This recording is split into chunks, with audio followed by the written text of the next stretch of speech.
I'm on time this time. Yeah. Hello, folks. Welcome to tonight's episode of Megamets podcast. It's AEW Double or Nothing. And unfortunately, we're going to have 13 matches to look through, despite the fact that the Wikipedia page only has 6 on it. I'm at the Wikipedia page right now, and it's at 6. But before we begin, I would like to mention that Jim Irsay, the founder and owner of the Indianapolis Colts, has passed away today. Damn. Yep, and funny enough, he was once one of the owners of the Rams, funny enough. When they were in St. Louis or in Los Angeles? Los Angeles. Oh. That's just... So basically like in the 70s. Mm-hmm. Okay. That's right. So you're saying that there's only 13 matches, but according to Wikipedia, I see only 6. Cultaholic Wrestle Talk has announced that there's 6 more that have been added. And of course, we know Anarchy in the Arena, even though it's not on either of these sites. But of course. Thank God I added at least a couple of them onto the description box. Mm-hmm. Anyway, let's run down what we think will be here. First up, Ring of Honor World Title match. Bandito defending against Don Callis family's Kyle Fletcher. According this be an interesting one. According to Wrestle Talk, Bandito's been battling the Don Callis family for the last couple of weeks. And given how much they've been trying to build Kyle Fletcher as the prototype superstar that Callis wants to have in his web, it makes sense that he'd go after the Ring of Honor World Title. Mm-hmm. But Bandito only just recently managed to rescue the title from a scumbag like Chris Jericho. Do we really need the held back in the hand of another heel? No. I'm giving this to the most wanted. To El Bandito. Bang. I'm doing the same. But right now I'm trying to find out where in Wrestle Talk is it talking about the matches. Oh, let me look. Double or Nothing. Because at least they should at least... there it is. AEW Double or Nothing 2025. Yeah, I hate that it takes a while. And I'm not getting anything. I'm not getting anything. I've got it, so I'll help. So I can help with that. Yeah, it'll save me the trouble. And I hate it that Tony Khan has a nasty habit of card bloating. Yeah, too much bloat on the card is not good for the pay-per-view. At least WWE makes sure that their cards are pretty balanced. And so does TNA to a lesser extent. Yeah. Okay, let's move on. Let's move back to page. I hate when this thing's slow. And ads, of course. Hello, Daniel Barry. Good evening. Hi, Danny.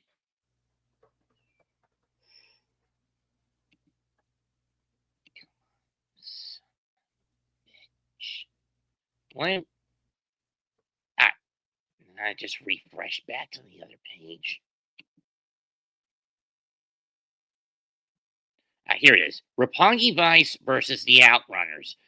Ever since Rocky turned on Hontai and joined the Don Callis family, he's reunited with Beretta. It's a shame Chucky T's career is basically over due to that knee injury caused by his former best friend. Mm-hmm. So now the Outrunners have have now called their shot to go after the Don Callis family. Those who don't remember where Roppongi Vice has been, well, keep in mind, this duo originally formed in early 2015 as a juniors tag team within Chaos. 2 years later, when Beretta moved up to the heavyweights, the duo reached an amicable split, which allowed Rocky to take ventures in managing Roppongi 3K, as he didn't really want to do the tag team scene anymore. There wasn't much for him to do there. Then Beretta got snatched up by AEW, where he was part of the Best Friends Collective, alongside Chuck Taylor, Orange Cassidy, Chris Statlander, and to lesser extent, Danhausen, who Rocky then roped into Chaos. But with Chuck down, thanks to Trent, there wasn't much to do. Then Chaos got assimilated back into Hontai at the end of the 53rd anniversary in New Japan, Rocky turned heel for reasons. Uh-huh. And now the duo's back together. And to get him back up on fresh feet, I'm taking Roppongi Vice. I'm also taking Roppongi Vice, or rather RPG Vice. What's next on our list?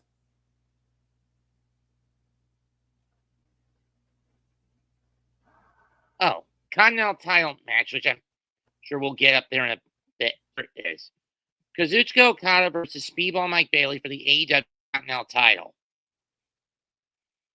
This will be a fun one. I'm not going to lie here. Speedball, I love you as a friend, but you are not beating the Rainmaker.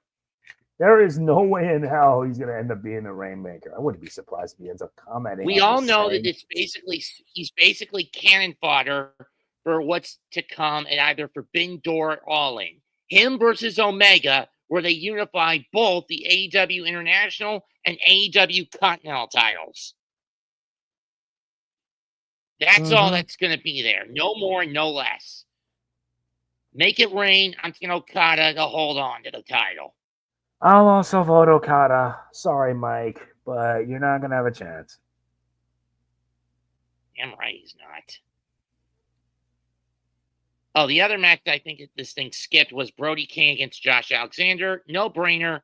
Walking weapon. I will also vote for the walking weapon.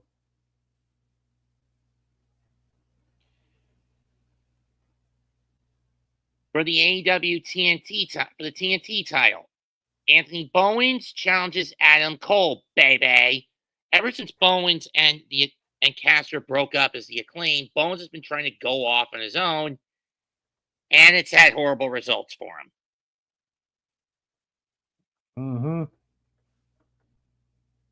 He has not been able to get the job done as a singles wrestler. He's been getting beat match after match after match. And what makes him think he'll beat Adam Cole? In my view, he doesn't have a chance against Cole. I'm giving this to Adam Cole, baby. I'm also giving it to Adam. Are there any others? There were two more, but I'm not sure if they'll come up. Wikipedia should at least update this card already. I mean, the event's only 4 days away. I don't know if there's one I skip. I'm pretty sure there's one I skip, but Megan Bain against Penelope Ford against Anna Jay and Harley Cameron. This is probably going to be in the 0 hour portion of the card. Mm-hmm. I'm giving this to Bain and Ford. I will also do the same. What about you? That's what I said. I also will do the same. Okay. One more match, and then we get to the stuff that we look forward to talking. I know one match we got to talk about is, even though it's not on either of this, is Anarchy in the Arena. And for those wondering who's in the match, well, it's a mix this year. For the baby faces, it's Samoa Joe, Powerhouse Hobbs, Kenny Omega, Willow Nightingale, and Swerve Strickland against Jon Moxley, Gabe Kidd, Marina Shafir, and the Young Bucks. Indeed. It will not be pretty, not for the faint of heart. But why does something tells me that whoever wins the men's Owen Hart tournament is going to swing the pendulum in the favor of that team?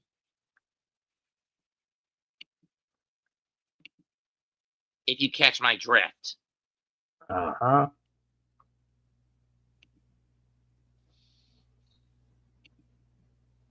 If the match is won by the baby faces, Ospreay. If Ospreay shows up, that means the baby faces are winning. If it's Hangman, then that means he sells out to win the tournament just to get one more crack at the gold. Basically be the Young Bucks corporate stooge again.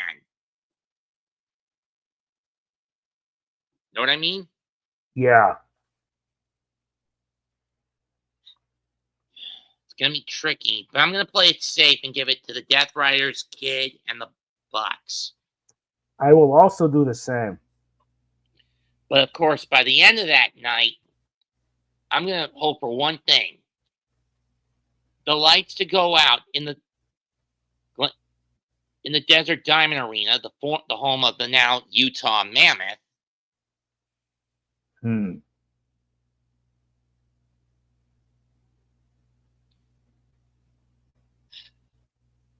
And coming down from the rafters is a returning Darby Allin, fresh off his climb of Mount Everest. Ready to kill Jon Moxley. Of course, he's not going to get him at All In. He's probably going to wait till All Out to get this piece of shit. Know what I mean? Mm-hmm. And when he does, the title will be rescued. Yep. The Death Riders will be put to death once and for all.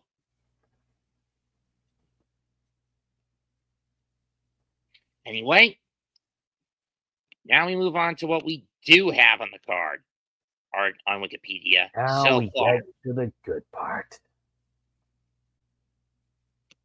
Let's change to this. Yeah. How do we do this? From bottom to top? Yeah. I'll start this time. Mark Briscoe versus Ricochet in a stretcher match. The way to win, incapacitate your opponent where he's pinned down to a stretcher, and you drag it across the line on the stage. Ricochet has been nothing but a bully. Anyone who saw his last match against Zach Gallen, where he basically mocked Zach for just having one leg. I mean, dude.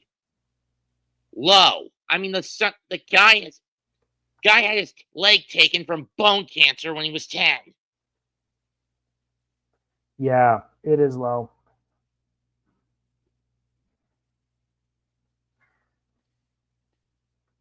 It's just low no matter how you look at it. Mark has really not been used that well in AEW. Granted, if he went to WWE, he wouldn't be used that well either.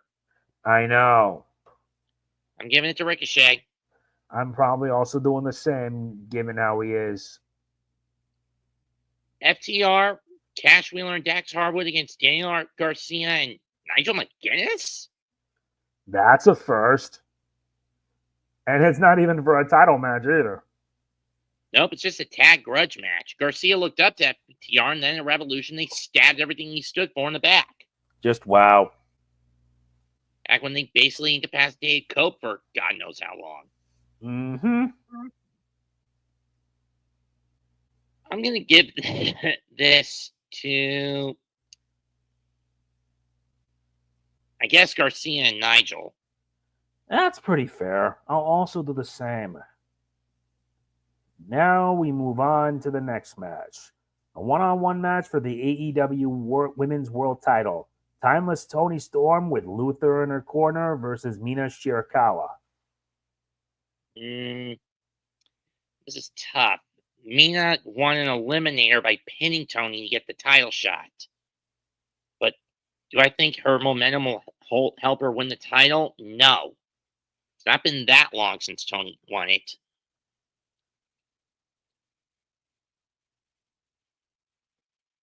Mm-hmm.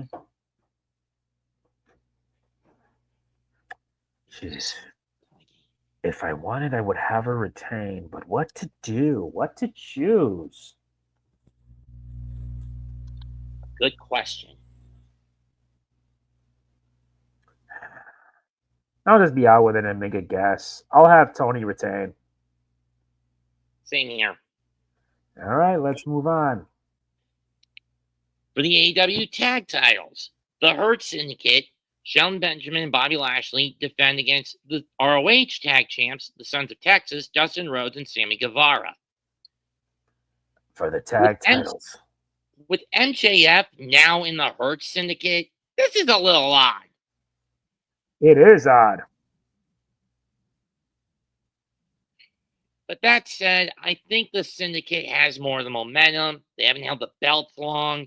I'm going to give it to the Hurt Syndicate. I will also vote for the Hurt Syndicate so they can retain. Now we get to the semi-main for the 2025 Women's Owen Hart Foundation Cup Tournament Final. Jamie Hayter versus Mercedes Moné. The winner will earn an AEW World Women's Championship title match at All In. July 12th at Globe Life Park in suburban Dallas. Yep. The only reason Moné lost the strong women's title was because of people bitching of how strongly she was booked across the board. Yeah. This was just a means to her losing the strong title was just a means to an end of shutting the haters up. Yeah. But even then, that's damage control in my view. You know what I mean? Mm-hmm. I'm going to give it to Moné. I'm giving it to Jamie. I'm doing something unexpected. The ass she's been. Probably. It's just a prediction. I don't even know if she'll end up winning or not. Neither do I, partner. Neither do I. And now it comes to this, the main event. In the men's Owen Hart Tournament Foundation Final, Hangman Page, Will Ospreay. If they're going to pull the trigger on making Hangman a lackey, they got to do it now. They may as well do it now. There's just no excuse. They've got to make him sell out just to get an AEW World Title match. Yeah. And this is the time to do it. I'm giving the Hangman the title shot.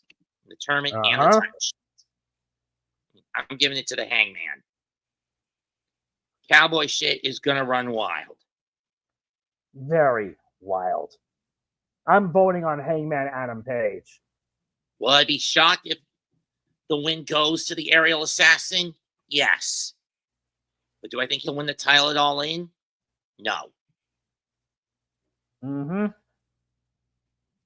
That's it for tonight's episode of the Megamets. I'm going to be out of town this weekend, which is why we had to do this tonight. That's the best choice. Comment, like, share, and subscribe. We're out. Goodbye. Good night. Bang. Bang. I'll see you then. Later.